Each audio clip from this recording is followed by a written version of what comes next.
season of podcast Tikus Rafflesia. Assalamualaikum warahmatullahi wabarakatuh. Salam sehat pendengar podcast sehat. Halo Sobat Raffles, ketemu lagi dengan WRB, Waktu Rafflesia Berbincang. Pada podcast kali ini bersama saya pembawa acaranya Nia Aulia Rahma. Dan pada podcast kali ini kita kedatangan narasumber kita yang luar biasa pastinya. Dan beliau adalah dosen dari Stikes Rafflesia, di mana dari kampus kita sendiri, yaitu Ibu Susilawati SKM Mars. Halo Ibu, selamat pagi. Selamat pagi. Apa kabar Ibu? Alhamdulillah baik ya Bu, sehat. Sebelum kita podcast nih Bu, kita kan berbicara aja ya, maksudnya berbincang santai aja, nggak usah tegang, slow gitu ya, bawa asik aja. Oke. Ya, sebelum kita memasuki podcast, kemarin kan Lebaran nih Bu. Nah, gimana nih Lebarannya Bu? Alhamdulillah ya. Sama orang tua, mertua, saudara besar ya. Iya. Alhamdulillah. Kira-kira mudik gitu Bu? Enggak. Oh enggak. Kenapa tuh Bu, sama berarti kayak saya? Saya salah satu yang ngurangin kemacetan ya. Alhamdulillah keluarga besar semua di sini. Jadi nggak perlu mudik. Alhamdulillah. Baik. Sama berarti kayak saya, karena saya orang situ-situ juga. Oke. Iya Bu. Jadi untuk tema kita pada hari ini tuh adalah kiat sukses penulisan tugas akhir atau skripsi bagi tingkat-tingkat akhir kita nih Bu, kakak-kakak tingkat kita. Nah, nanti kita bakalan sharing-sharing tipsnya bagaimana, caranya bagaimana ya Bu ya, bersama Ibu. Oke. Jadi langsung aja kali ya Bu untuk pertanyaan pertama. Kan sebelum pertanyaan pertama nih, kan sekarang memasuki bulan-bulan yang dimana kakak-kakak tingkat kita ini sedang melakukan skripsi sama KTI. Nah, saya akan menanya pertanyaan pertama yang dimana bagaimana sih Bu cara menggali atau mencari topik skripsi yang benar dan baik dan tepat? Topik ya, Iya. ya. Oke. Jadi ini awal ya. Awal pertama kita tuh kan pasti cari topik penelitian gitu ya. Betul. Topik penelitian ini bisa kita lihat dari mengamati perkembangan masyarakat ya. Jadi secara aktual masyarakat ini sedang mengalami permasalahan apa? Itu bisa digali dengan cara berinteraksi dengan masyarakat, melihat di Google Trend ada tuh ya, apa sih trending pembicaraan masyarakat saat ini dalam waktu misalnya 1 bulan ini gitu ya. Jadi kita coba menggali permasalahan-permasalahan yang aktual yang saat ini diangkat. Kemudian juga bisa secara faktual ya. Faktual itu artinya secara fakta, data yang berkembang saat ini tuh apa nih yang menjadi permasalahan di masyarakat. Terus secara kontekstual, artinya masyarakat sedang mengalami permasalahan apa, dilihat dari data-data yang berkembang. Nah itu juga bisa. Terus kedua, kita bisa lihat di studi literatur. Studi literatur jadi artinya selama 5 tahun ke depan atau 10 tahun ke belakang gitu ya, apa nih yang dibahas dari, misalnya tadi kita dapat dari masyarakat, konteks yang sedang dibicarakan adalah DBD. Ya, DBD itu kan lanjut lagi melonjak ya Bu ya sekarang. Misalnya ya, DBD lonjak, terus kita akan cari nih di literatur selama 10 tahun atau 5 tahun ke belakang ini apa aja yang udah diteliti baik di Indonesia maupun di luar negeri. Gitu ya. Nanti ada bagian ini sudah terteliti, ini bagian ini belum terteliti. Nah, yang bagian yang belum diteliti atau belum benar-benar clear itu bisa menjadi topik pembicaraan atau topik penelitian kita, gitu ya. Terus bisa juga kita nimbrung di diskusi-diskusi, ya, webinar yang lagi tren perkembangannya gimana gitu ya. Terus apa aja yang sudah dilakukan untuk mengatasi masalah tersebut, apa permasalahan untuk mengatasi masalah tersebut gitu ya. Lalu kamu bisa juga diskusikan dengan dosen pembimbing.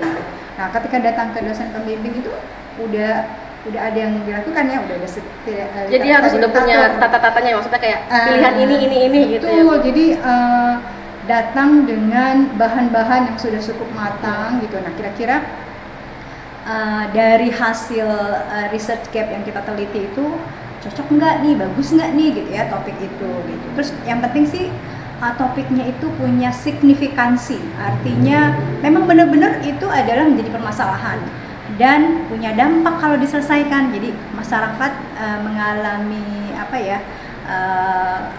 peningkatan tingkat kesehatan kalau misalnya permasalahan itu topik yang kita angkat itu berhasil. Nah gitu. Jadi itu yang mempunyai dampak juga buat masyarakat. Iya, yang paling bagus ya itu yang memiliki penyelesaian masalah yang tepat untuk masalah-masalah kesehatan. Apalagi kan masyarakat. Sekarang kan BPD itu kan masih aja melonjak terus ya. Apalagi kalau penelitian ini berhasil berarti kan sangat bagus sekali untuk masyarakat. Iya. Nah itu mesti dicek tuh orang sudah tahu penyebabnya apa, ininya apa. Nah kira-kira kenapa masih terus berlanjut? Nah itu dilihat dari studi literatur program-program apa yang sudah dicanangkan pemerintah kok nggak efektif. Efektif, bener. Kenapa nggak efektifnya? Itu diangkat lah. Oke, seperti itu ya Bu ya. Lanjut aja ya Bu. Nah, karena kan kalau misalkan kita menyusun skripsi itu kita perlu mempunyai keterampilan skill dan kompetensi nih. Nah, cara kita untuk mengembangkan untuk menulis skripsi itu gimana sih Bu? Oke, paling minimal ya. Minimal tuh ada 5 kompetensi yang harus kita siapkan. Ya, pertama itu kompetensi bagaimana cara mencari literatur yang tepat. Nah, bagaimana mencari data-data yang terpercaya, bagaimana mengutip referensi yang bisa diandalkan, itu satu.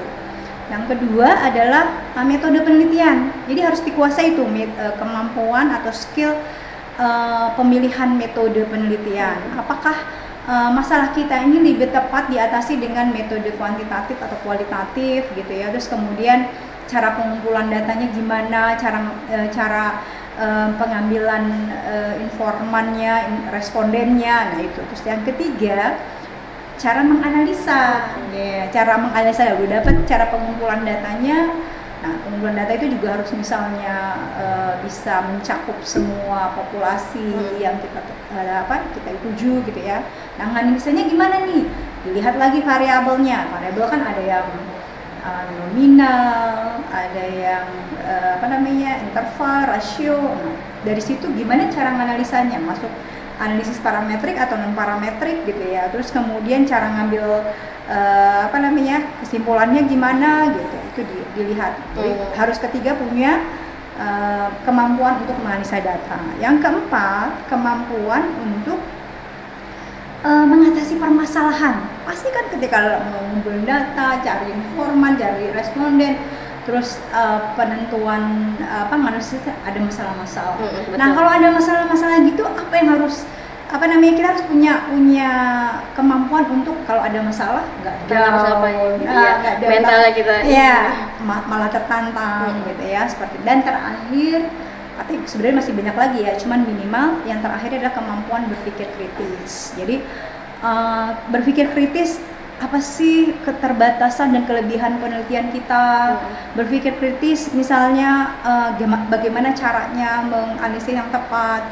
Berpikir kritis kalau misalnya ada permasalahan. Berpikir kritis kalau misalnya data ini nggak bisa ditemukan, solusi lainnya apa gitu.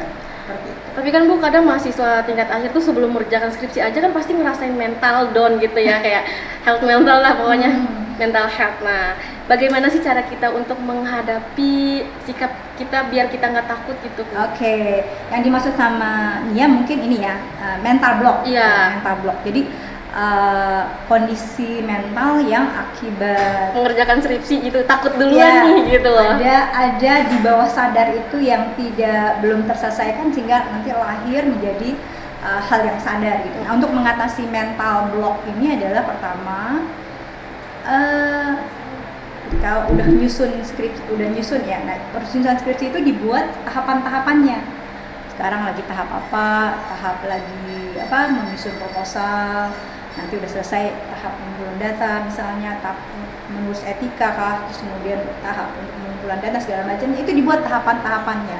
Nah, ketika tahapan-tahapan itu dilakukan, nah kita harus membuat apresiasi terhadap diri sendiri. Jadi, oh ini proposal udah selesai, berikan apresiasi. Jalan-jalan dulu lah gitu.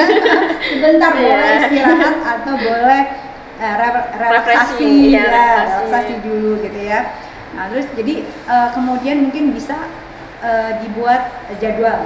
Jadi kita mau ngerjainnya mungkin pagi misalnya atau sebelum subuh gitu. Nah, setelah itu misalnya hanya 1 jam saja, lalu mengerjakan yang lain gitu ya, terus nanti jam berapa dilihat lagi gitu kan. Jadi dikombinasikan antara penulisan atau penelitian dengan kegiatan-kegiatan lain yang nggak terlalu mengambil waktu yang cukup banyak, tapi ada relaksasinya. Dijadwalkan setiap harinya pastinya ya, untuk mengerjakan, biar mempermudah kita juga mengerjakannya. Jadi kalau misalkan ditumpuk terus kan nggak selesai-selesai itu skripsi pastinya. Betul gitu. Jadi terus harus bisa, misalnya kalau misalnya lingkungannya kurang kondusif, mungkin harus cari lingkungan lain yang lebih tenang, terus kemudian lebih mensupport gitu ya. Tapi kalau nggak ada mensupport juga, kita yang cari cara untuk memotivasi diri, meningkatkan suasana lebih ini. Mungkin kita harus buat semacam pengaturan jadwal yang lebih tepat gitu. Tapi nggak boleh ditunda-tunda, boleh ambil istirahat sebentar, rehat sebentar, tapi jangan ditunda-tunda. Intinya mental block itu adalah sebenarnya memulai. Nah, jadi memulai, tinggalkan sebentar, boleh istilahnya kepada diri sendiri itu boleh memaafkan kesalahan, tapi lalu berjalan atau bergerak kembali. Kalau ada hasil yang bagus, kasih apresiasi diri gitu. Jadi harus benar-benar bisa mengkombinasikan diri gitu ya, bahwa kamu Susi, Anda sudah menyelesaikan tahap ini, semangat ya, gitu.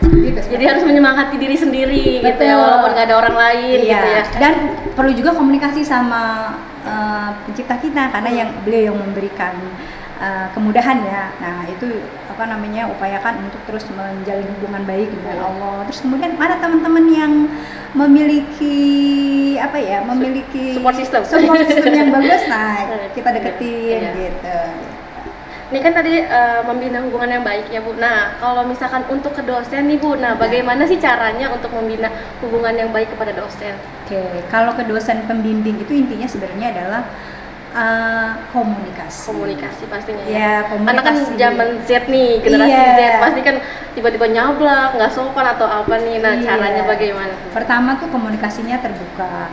Komunikasi terbuka itu artinya gini, terjadwal misalnya pertemuan kita dengan dosen. Jadi kemudian kita akan berikan perkembangan gitu ya, perkembangan proses penelitian kita gitu ya. Kalau misalnya ada masalah, kita akan ceritakan, saya sudah berusaha ini, tapi belum bisa, gimana nih Bu? Ya, jadi kemudian kalau misalnya sudah ditetapkan jadwal, hormati gitu ya, upayakan menemuinya, upayakan mengetahui perkembangannya gitu ya. Terus kemudian artinya dosen itu tahu saya sedang melakukan ini Bu gitu ya, melalui WhatsApp. Nanti kalau misal beberapa hari perkembangannya saya ini, Bu saya ada kendala ini, nah, seperti itu gitu ya. Nah, untuk jam-jamnya nih Bu, kan kadang kalau misal mahasiswa kan suka ada yang mau ngechat tapi bingung gitu. Ya, jamnya tetap jam kerja lah ya. Jam kerja ya. Kalau malam kan kurang sopan, ganggu istirahat pastinya. Iya, jam kerja lah. Mulai jam 8 sampai jam 4 gitu ya. Terus kemudian juga ini ya, upayakan kita bertemu itu kita tuh udah siap gitu ya. Udah siap dengan bahan topik yang mau kita belajar. Kemudian kita memang sudah, kalau ada kendala tuh kita memang sudah melakukan berbagai upaya untuk mengatasinya, tapi tetap ada masalah gitu. Nah itu juga harus bijak dalam memberikan penunjukan rasa keperhatian gitu ya. Mana yang memang bisa dikomunikasikan dengan dosen, mana yang nggak perlu gitu ya. Jadi yang inti-intinya aja tuh. Iya, istilahnya jangan sampai kalau masalahnya di diri sendiri, nah selesaikan dengan diri sendiri gitu ya. Tapi dengan dosen itu kan intinya adalah proses dari penelitian itu sendiri ya, dan cara penulisan dan segala macamnya. Oh seperti itu, baik. Terima kasih Bu. Selanjutnya ya Bu ya, gimana sih cara untuk kita memilih referensi yang baik untuk membuat tugas akhir kita atau skripsi kita nih, untuk kakak-kakak yang sekarang tingkat 3 kan pasti bingung nih untuk memilih referensi yang baiknya kayak gimana, aduh pusing ya gitu. Nah ini sebenarnya tadi ya kompetensi yang utama yang pertama ya, itu adalah mencari referensi. Nah referensi itu kita bisa mendapatkan dari buku. Nah kalau buku tuh kalau bisa yang 10 tahun ke belakang, jangan terlalu lama. Ini sekarang 2024, berarti minimal 2019 gitu ya. Kalau yang benar-benar lama itu karena memang misalnya penemu utama gitu ya, jadi teori penemu utama masih mungkin, tapi kalau ilmu berkembang usahakan 10 tahun ke belakang. Nah kalau jurnal atau artikel ilmiah yang ada di jurnal itu minimal 5 tahun ke belakang gitu ya, jangan terlalu lama. Terus kemudian kamu bisa sekarang ini berbagai referensi ada kita bisa coba di Google Scholar, kita bisa coba cari di Flexity ya, ada beberapa aplikasi website ya yang bisa kamu gunakan untuk mencari referensi. Lalu misalnya sekarang juga ada library Genesis library ya, itu bisa dapat berbagai hal. Terus bisa menggunakan bibliometrik ya, lalu bisa menggunakan berbagai AI yang terbaru ya untuk misalnya menggali referensi yang terbaru dan bisa membaca dalam bahasa Inggris. Jadi upayakan jangan takut sama bahasa Inggris gitu loh. Sekarang kan zamannya ujian global ya. Tapi gitu. Banyak nih mahasiswa yang masih takut bahasa Inggris, iya. atau pusing bahasa Inggris. Nah, itu salah satu kompetensi yang harus dimiliki juga ya. Jadi kalau memang mempunyai masalah di bahasa Inggris, kejar dari sekarang. Ya, kita belajar gitu, mumpung kita belum lulus nih, kita belajar dulu, kita mempersiapkan sebelum skripsi ya. Nah, bagus sekali nih Bu untuk materi kita, sharing kita. Nah, itu dia tadi yang dari sharing dari Bu Susi untuk tingkat 3 maupun tingkat 4 yang sekarang sedang melakukan tugas akhirnya. Nah, jadi buat kalian jangan takut untuk mengerjakan skripsi, terus jangan bingung dan lain sebagainya. Pokoknya tadi sudah dijelaskan semua oleh Bu Susi pastinya. Dan buat kalian jangan lupa nih yang nonton podcast kali ini di-share juga, like dan komen ya pastinya ya Bu ya. Oke. Terus mudah-mudahan skripsinya jadi menonjak gitu, betul sekali. Mungkin kita tutup aja kali ya Bu untuk podcast kita pada kali ini. Terima kasih banyak sudah datang di podcast Rafflesia Berbincang. Sampai jumpa di ketemu selanjutnya. Semoga kita dapat bertemu di pekan selanjutnya. Terima kasih juga ya. Sekali lagi buat kalian yang nonton podcast kali ini, jangan lupa like, comment, and subscribe dan share ke teman-teman kalian yang sekarang sedang melakukan tugas skripsi ataupun tugas akhir pastinya, karena ini sangat bermanfaat sekali ya Bu ya, karena sangat penting juga buat kalian pasti. Terima kasih, bye bye. Assalamualaikum. Terima kasih, bye bye.